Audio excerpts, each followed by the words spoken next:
Assalamualaikum warahmatullahi wabarakatuh. Waalaikumsalam.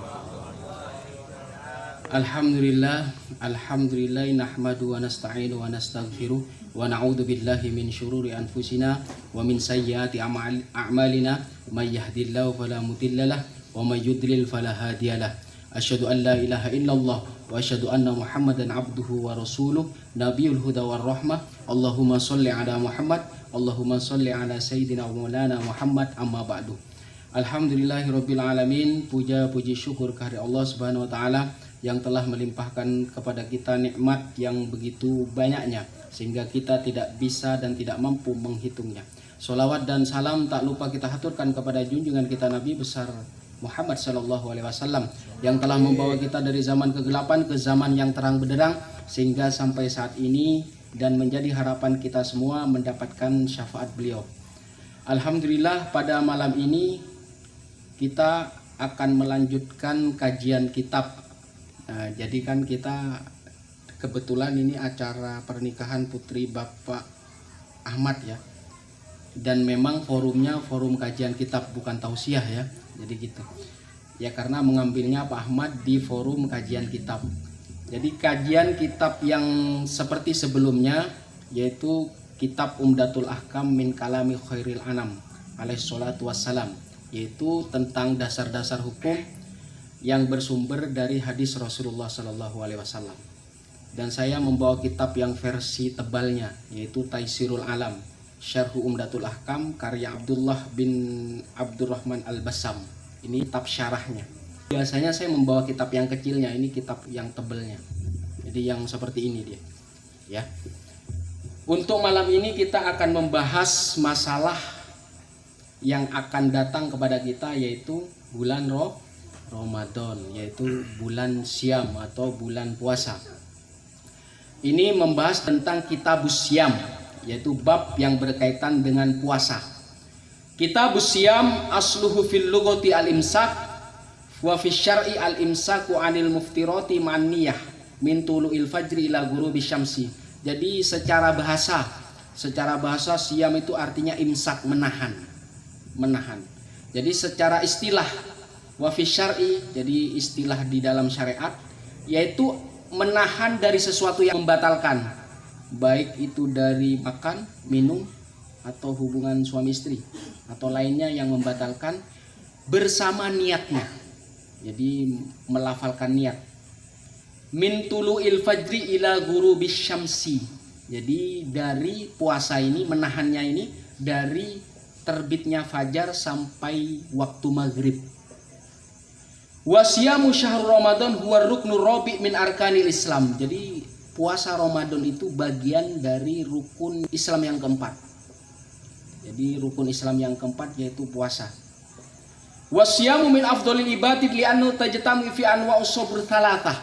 Jadi sebenarnya puasa itu ibadah yang afdol, ibadah yang diutamakan. Yang pertama adalah karena di dalam puasa itu as-sabru ala taatillah. Jadi kita itu bertahan atau sabar untuk taat kepada Allah. Itu dari puasa. Kemudian yang kedua as-sabru ala ma'asillah.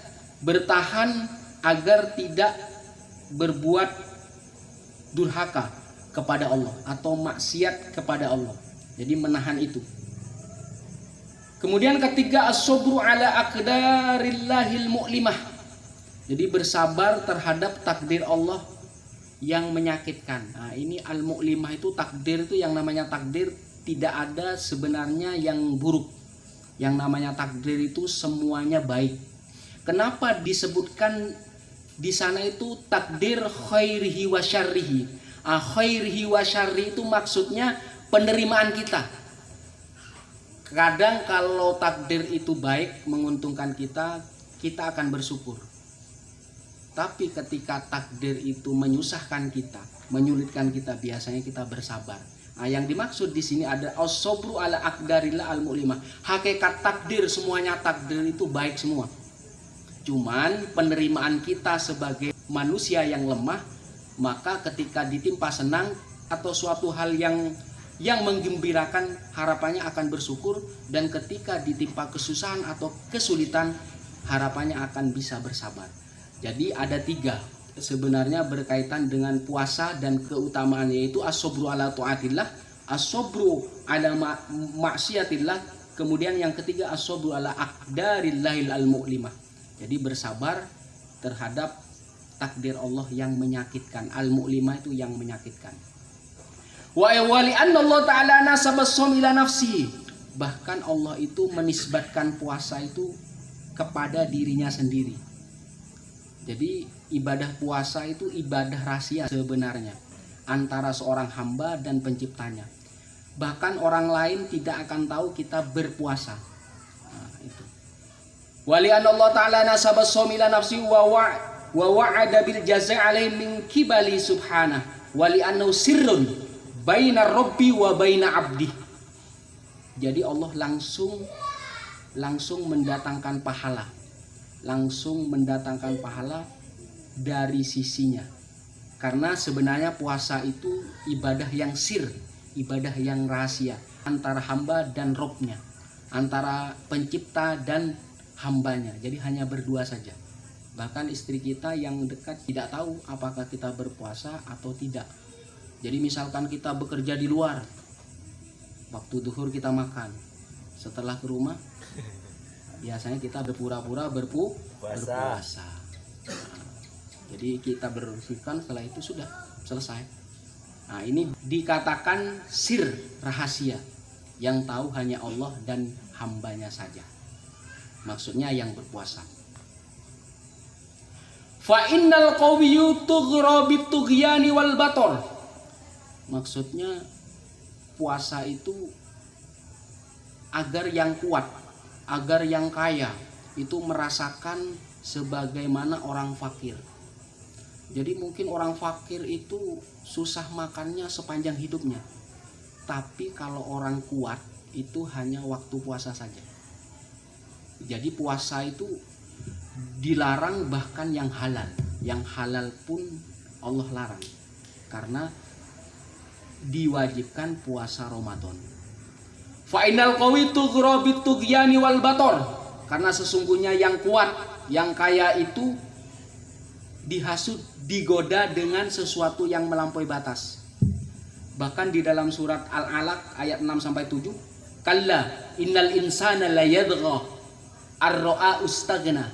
Jadi sekali-kali tidak, sungguh manusia itu melampaui batas kalau dia diberikan cukup, kalau dia diberikan kaya. Jadi banyak tingkahnya. Nah, jadi banyak tingkahnya itu maksudnya pekerjaan perbuatan yang melampaui batas, yang bukan kebutuhannya. Maka disebutkan kalla innal insana la yadgha. Sama sekali tidak, sesungguhnya manusia itu melampaui batas. Ar-ra'a hustagna, ketika melihat dirinya dalam berkecukupan atau kaya. Faliya'lama annahu dha'if fakir baina yadayillah hinama yaradu'fa wa ajzahu fayunkiru fi nafsil al-kibr wal uzmah fayastakinu li rabbi wa yalinu li khalqi. Maka dengan puasa orang itu mengerti dan paham kelemahan dan kefakiran dirinya. Jadi meskipun puasa, meskipun dia banyak makanan, orang kaya dia akan merasakan lemah dan merasa fakir. Karena makanan lezat yang biasanya dia nikmati akan dilarang waktu berpuasa. Baina yadayillah hina ma yaradu'fa wa azzuhu.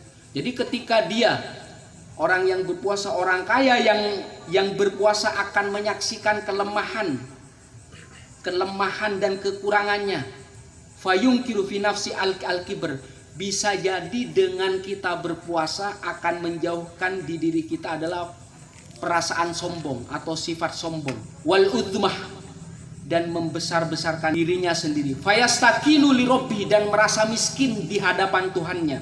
Wa yalinu li khalqi, dan lemah lembut antar sesamanya. Wa minhu hikamun ijtima'iyatun min ijtima'ihim ala ibadatin wahidah fi waqtin wahidin wa sabruhum jami'an qawihum wa dhaifum wa syarifum wa dhaifuhum wa ghanim wa fakirum ala mu'anatiha wa tahammiliha mimma yusabbibu rabta qulubihim wa ta'allufi arwahihim wa lamma kalimatahum.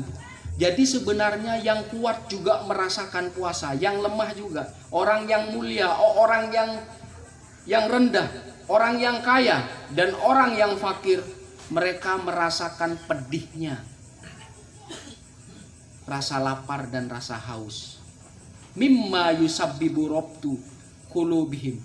Jadi ketika orang kaya dan orang miskin merasakan pedihnya menahan lapar,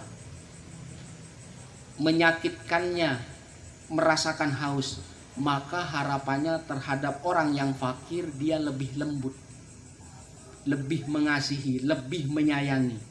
Rabtu qulubihim, mengikat hati antara yang kaya dan yang miskin sampai ke ruhaninya, sampai kalimat-kalimatnya sama, yaitu menghormati bulan puasa atau bulan Ramadan. Kama annahu sabbaba'athu bi ba'duhum ala ba'din wa rahmatun ba'dum ba'do hina ma yuhassul ghaniyu alamul ju' wa lad'adh dhama' fa yatadhakkaru anna akhul fakir yu'ani hadhil alam dahru kullah. Bahkan yang kaya pun merasakan sakitnya lapar, pedihnya menahan haus, seperti saudara-saudara kita orang fakir, orang miskin yang merasakan lapar dan haus sepanjang hidupnya. Fayajudu alaihi mim mali bi syai'in yuzilu dhaghain wal ahqad. Orang kaya merasakan puasa itu apa? Agar mereka merasakan apa yang dirasakan orang-orang miskin, sehingga dia memberikan hartanya kepada orang yang membutuhkan, kepada orang yang lebih miskin daripada dia. Ini sebab dari kita berpuasa di bulan Ramadan. Apa? Yuzilu dhaghain wal ahqad. Jadi kalau orang kaya itu baik, orang kaya suka menolong ke orang-orang yang fakir dan miskin, maka akan menghilangkan dendam dan benci. Adz-dhaghain wal ahqad. Wa yahillu mahallal mahabbah. Kebencian dan dendam itu akan diganti oleh kasih sayang dan cinta kasih. Wa bihadza yutimmu silmu bainat tabaqat. Maka dengan hikmah puasa, orang miskin puasa, orang kaya puasa, segala lini kehidupan akan merasakan kasih sayangnya. Kasih sayang orang-orang kaya karena dia baik. Jadi kalau orang kaya sombong pasti akan menimbulkan kebencian dan dendam daripada orang-orang miskin. Nah itu seperti itu. Ini berkaitan dengan hal puasa. Sekarang kita akan menginjak kepada al-hadis. Ini hadis ini. An Abi Hurairah radhiyallahu anhu qala Rasulullah sallallahu alaihi wasallam, la taqaddamu Ramadan bi shaumi yaumin wala yaumaini illa rajulun kana yasumu sauman falyasum. Kalau kita mau mendekati puasa, ini puasa tanggal berapa? 1 atau 2? 2. Atau menunggu pengumuman pemerintah? Menunggu pengumuman. La taqaddamu, janganlah kalian mendahului. Jadi kalau misalkan puasanya tanggal 1, tanggal 29 itu jangan berpuasa sunnah. Jadi kalau kita sebelum puasa 1 hari atau 2 hari sebelum puasa Ramadan, kita berpuasa sunnah itu ditakutkan bercampur dengan puasa wajib. Jadi 2 hari atau 1 hari sebelum puasa Ramadan itu jangan puasa dulu. Apa? Untuk menghormati puasa wajib di bulan Ramadan. Jangan mendahului puasa Ramadan bisaumi yaumin 1 hari atau sebelum Ramadan 2 hari. Illa rajulun kana yasumu sauman falyasum, kecuali orang yang terbiasa puasa Senin Kemis atau puasa qadha karena waktunya sempit. Jadi dianjurkan kalau puasa Ramadan tanggal 1, 29, 28-nya jangan berpuasa. Jangan berpuasa sunnah maksudnya. Apa? Biar tidak bercampur dengan puasa wajib. yaitu di bulan Ramadan. Tataqaddamu, jangan mendahului. Jadi artinya adalah yuridu tamyiz bainal ibadat wal adat. Karena kita mungkin membiasakan puasa sunnah, puasa Senin Kemis. Ibadah aslinya yang harus diutamakan adalah ibadah yang wajib dulu. Apalagi 1 hari atau 2 hari sebelum puasa Ramadan, maka jangan berpuasa, dianjurkan jangan berpuasa. Wa yuridu ayyumayyiza baina furudil ibadat wa nawafiliha. Jadi untuk membedakan antara ibadah yang wajib dan ibadah yang sunnah, maka hendaknya jangan berpuasa 1 hari atau 2 hari sebelum puasa Ramadan. Ini yang diambil di dalam hadis ini adalah an-nahyu an taqaddumi Ramadan bi siyami yaumin aw yaumain. Jadi bahkan dilarang puasa sunnah 1 hari atau 2 hari sebelum puasa Ramadan. Ar-rukhsu fi dzalika liman shadafa qabla Ramadan adati siyam kayaumil khamis wal itsnain. Ada rukhsah, ada kelonggaran bagi orang yang berpuasa Senin Kemis. Jadi kalau misalkan wajib puasa Ramadan di hari Jumat, kalau dia membiasakan diri puasa Senin Kemis boleh. Tapi menurut saya anjurannya libur dulu, puasa hari Kemisnya. Itu untuk apa? Untuk menghormati bulan Ramadan. Ini agar menjadi pembeda antara puasa sunnah dan puasa wajib. Selanjutnya, Anas bin Malik radhiyallahu anhu qala Rasulullah sallallahu alaihi wasallam tasahharu fa inna fis sahuri barakah. Nah, ini berkaitan dengan sahur. Jadi Rasulullah bersabda tasahharu, maka bersahurlah kalian. Jadi maksudnya makan sahur. Fa inna fis sahuri barakah, karena di dalam sahur, waktu sahur itu ada keberkahannya. Jadi makna sahur atau suhur itu berkaitan dengan waktu sahur. Al barakah mudhofah ila kulli minal fi'li, apa yang dilakukan di dalam waktu sahur, baik makan, minum atau lainnya, atau zikir atau sholat, itu menuai barokah minal fi'li. Jadi hal-hal yang berkaitan dengan sahur. Ya'murun nabi bitasahur alladhi huwal aql wasyurab waqta sahur isti'dadan lisyami wa yudhkarul hikmah al-ilahiyah fi. Jadi memang Rasulullah menganjurkan kita sahur. Apa? Agar apa? Isti'dadan lisyam, menyiapkan kita berpuasa. Dan itu mengandung hikmah ilahiyah, jadi hikmah ketuhanan.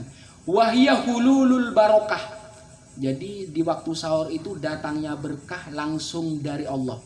Al barokah itu apa itu barokah? Tashmalu manafi'ud dunya wal akhirah.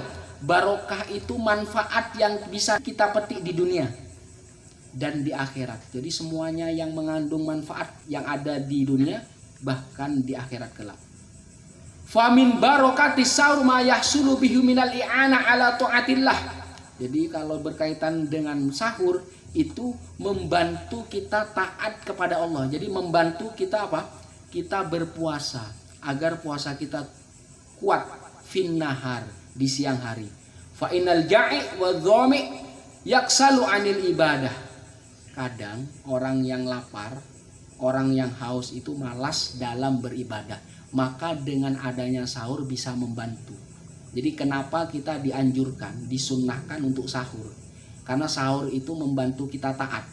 Maksudnya taat itu kita mengerjakan puasa dengan sempurna. Karena kebiasaan orang yang lapar dan haus itu malas biasanya. Yaksalu anil ibadah. Orang yang lapar dan haus itu biasanya yaksalu anil ibadah. Dia malas dalam beribadah. Wa min barokati sahur ana shaim idza tasahharu la yamallu i'adatus siyam.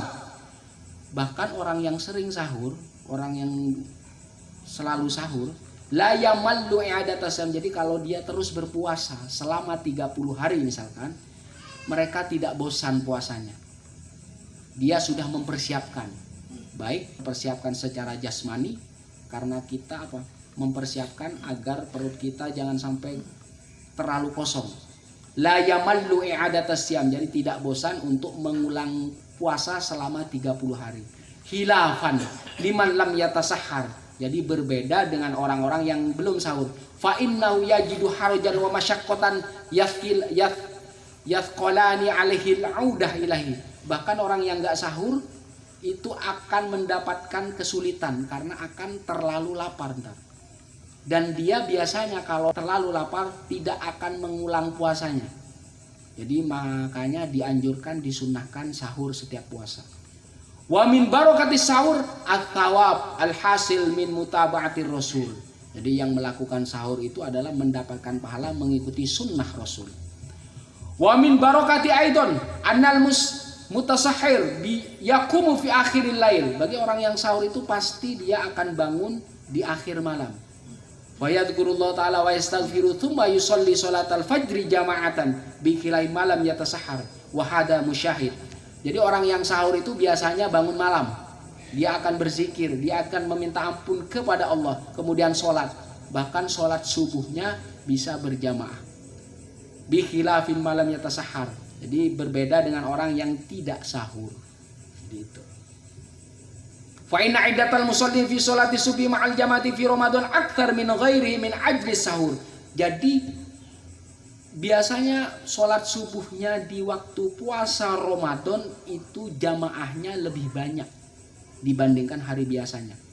Jadi iddatal musallin, jumlah orang yang sholat fi sholati subhi, di dalam sholat subuh, ma'al jamaah, subuh berjamaah fi Ramadan, di dalam puasa Ramadan lebih banyak dibanding sholat yang di luar Ramadan.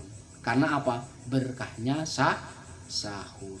Wa min barakati sa'anu ibadatun idnawa bil isti'ana ala ta'atillah wal mutaba'ah lir rasul walillahi fi syarri hukmin wa asrarin hikamin wa asrarin.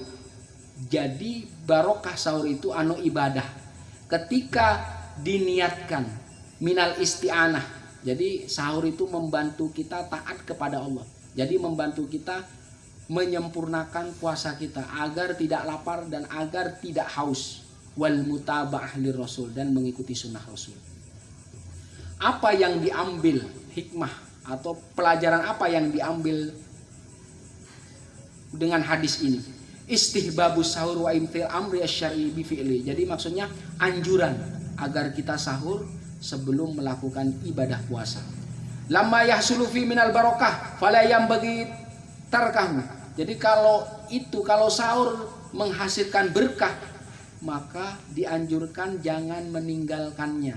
Wal barokah tuhmalu alal fi'li, maka keberkahan itu akan membawa kepada perbuatan, wa alal mutasahhir, dan kepada orang-orang yang sahur. Itu seperti itu. Jadi makanya meskipun kita kuat, meskipun kita misalkan punya tenaga lebih, disunnahkan agar kita sebelum puasa sahur. Dan mengakhirkan sahur itu lebih disunnahkan karena mendekati sholat subuh. Selanjutnya, jadi ini berkaitan tentang sahabat Anas bin Malik dan Zaid bin Sabit.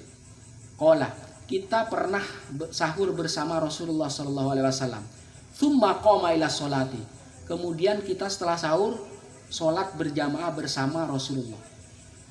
Lalu sahabat Anas bertanya kepada Zaid, kam kana bainal adani wasol, berapa jarak waktunya antara sahurnya Rasulullah dengan sholat subuhnya? Qala qadru khamsina ayah. Jadi jarak antara sahurnya Rasulullah dengan azan subuh itu khamsina ayah, 50 ayat. Jadi jarak waktunya kita membaca Al-Quran 50 ayat. Kira-kira berapa menit tuh? Kita membaca Al-Quran 10 menit ada? 10 menit lah ya, 10 menit atau 15 menit. Nah, jadi anjuran mengakhirkan sahur. Jadi anjuran di sini mengakhirkan sahur. Yarwi Anas bin Malik an Zaid bin Sabit anna Zaidan tasahhara ma'a Rasulillah fa kana min sunnati ayat tasahhar qubailas subh. Jadi dianjurkan sahur itu dekat-dekat imsak, Pak. Jadi dekat-dekat imsak. Apa? Jadi itu bagian sunnah. Jadi mengakhirkan sahur, mensegerakan berbuka, maka disebut ta'jil. Jadi ta'jil itu bercepat-cepat. Jadi kalau berbuka harus dipercepat. Kalau sahur harus diakhirkan.